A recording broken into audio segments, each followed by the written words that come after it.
Trading options with a small account can be scary, especially during a crash or a downtrend. But don't worry, today I'm going to be talking about some option strategies you can use with smaller accounts during a downtrending market. In this video, I'm going to be talking about using spreads, which are a great tool you can use to leverage up or play on larger cap stocks with a smaller account because they allow you to set up positions that have a defined max loss.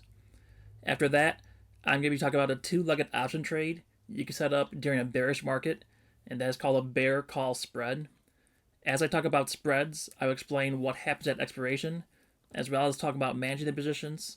So stay with me because we are dropping some knowledge in this video. A spread is created when you buy and sell a call or a put on the same stock for the same date. In this picture, you can see exactly what I mean. For NIO, I'm selling the $40 call on November 5th and buying the $41 strike on the same date. This creates what is called a spread. You should also note that you could also sell the $41 strike and buy the $40 strike, and this would also be a spread, but both of these plays have entirely different profit zones, and we'll go over that later in this video. Your max loss for entering these positions is defined. You take the difference between the strike prices and multiply that by 100. In this example, I sold the $40 call for $1, and I bought the $41 call for 80 cents. Step 1 is to figure out the difference between these strike prices. In this case, 41 minus 40 is 1. Then you multiply that by 100 because each contract is representative of 100 shares. So 1 times 100 is 100. Then subtract the premium you received from this amount because you received premium entering this trade. So $100 minus 20, and we got the 20 because $1 minus the 80 cents we paid out, we received 20 cents credit. And our max loss for this position would be $80.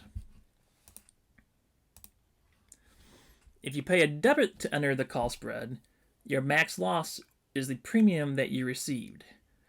What is great about using spreads is that you only need to have enough money to cover the max loss for your broker, so you could run the strategy in a Roth IRA.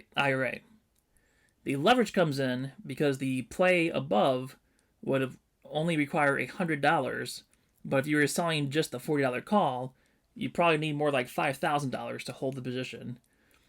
And that might be a low estimate because this would be a naked call and theoretically has unlimited loss potential. It's important to know why you can calculate your max loss in order to understand why these spreads are awesome. To make it clear why this is a max loss defined position, let's work through the scenario. I sold a $40 put on NIO. I then bought a $41 call for 80 cents. Obviously, we know that at expiration, if the stock is below $39.99, then I keep all premium I made because both options contracts will expire worthless. But what happens if NIO shot up to $60? Now we have to sell a $60 stock at $40, and that would be a $2,000 loss.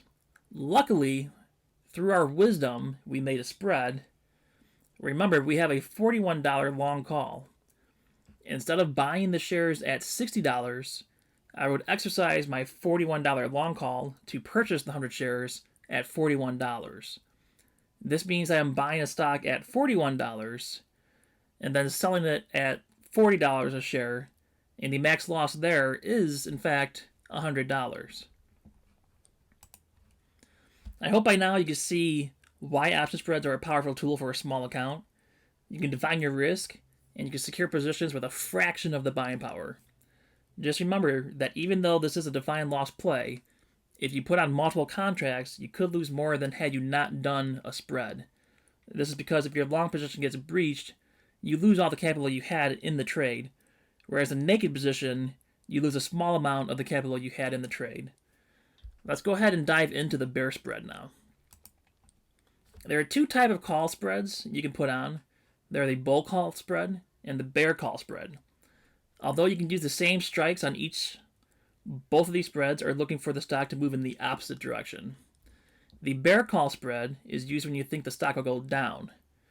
In case you didn't know, when you hear someone talk about bear, that means they expect the stock to go down. If they say bull or bullish, that means up. To keep these straight, I used to think a bull would run up a hill to hit you because they are aggressive, but a bear would rather run down a hill because they're big and lazy. Anyway, back to spreads. The bear call spread is a theta play, meaning time is eaten away at the contract, giving you a profit, while a bull call spread is a negative theta play, so theta is working against you if you're running the bull spread. Looking at these two examples here, you can see as the stock price moves down, you're in the profit at your max profit, whereas on this bull spread, if it moves down, you're losing, but if it goes up is when you start winning. So they are opposites of each other. The setup is really quite simple for the bear call spread. You think about where the stock won't go to the upside and you sell that strike. In this example, I'm saying that NIO won't go to 40, so that's why I would choose to sell the 40 strike. Then you go higher than that strike and buy a call. Every dollar you move up is an extra $100 for your max loss. With options, whichever strike is closer to the money is always going to be worth more than the option that's further away from the money, unless there's some massive skew going on. The result is that when you put on a bear call spread, you're going to receive a premium because the call that you're selling is closer than the call that you're buying. This premium you receive is going to be your max gain for this position. In the example I'm showing you here, the max gain is going to be $26, which may not sound like a lot, but if you divide that by the amount of cash you're risking, would be a 35% return on the trade. Now, I want to take a moment and see if you can figure out what the max loss of this position, assuming you get filled at 26, would be. So go ahead and pause this video and see if you can tell me what the max loss would be. Unpause. Did you say $74? If so, you are right. Remember, the max loss is the difference in strike price times 100 minus the premium you received. If you were to do a wider spread, such as a $40 strike and a $45 strike, then your max loss would be 500 minus the premium you received. If this sounds complicated, don't worry. Once you practice a few of these trades in your paper account, you'll be able to instantly see the max loss that you would get, and the broker will show you the max loss or margin required to hold the position. You can let both option contracts expire on the date of expiration, but you may also want to exit the position early. An example would be if the stock moved in your direction quickly, why not lock in that profit and take the risk off the table? If you are above 50% profit on a 30-day hold in 2 days, lock that bad boy in. In order to do this, you need to buy to close the short and then sell to close the long call. I always say to buy to close the short position first so that you are never in a naked position. Imagine if you sold your long call and then the stock just so happened to gap up before you could get a fill to close your short call. That would be a pretty big loss that you were not expecting.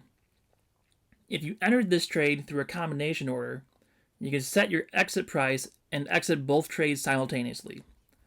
This is the recommended method if you did a combo order. Some people feel they get slightly better fills or quicker fills by doing each leg individually. Even if you entered this trade as a combination order in your brokerage, you can still exit each trade individually if you need to. You can try to roll your call spreads, but it can be more difficult due to the fact you have multiple legs that need to be managed. While it only takes 2 legs to put on this position, you now have a trade that will be more complex because you have 4 legs involved in the trade. The 2 legs that you need to close, and then the 2 legs that you want to roll too. If you put this in as a combo order, use your broker's rolling tool to see if you can roll the position for a credit. If the stock rallies far past your long call, then it may be better to take the loss and move on. Any position you roll, the short call could be deep in the money and have that small chance of someone exercising it. If you have a small account and don't have the margin available to handle that, then just move on to a different trade. You could still play the same stock with the same strategy if you think the stock will still go down, but you may not be able to put on the new trade and receive enough credit to cancel out the losses of your previous trade. Try not to get caught up on trades that you lose in, and instead think about what the next best trade is that you can put on. The call spread is one of my favorite call strategies because it is in fact a theta position with defined risk. I love having theta earn me money every day.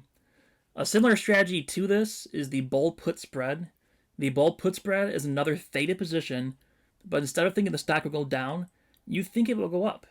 Feel free to check out this strategy by clicking on this video.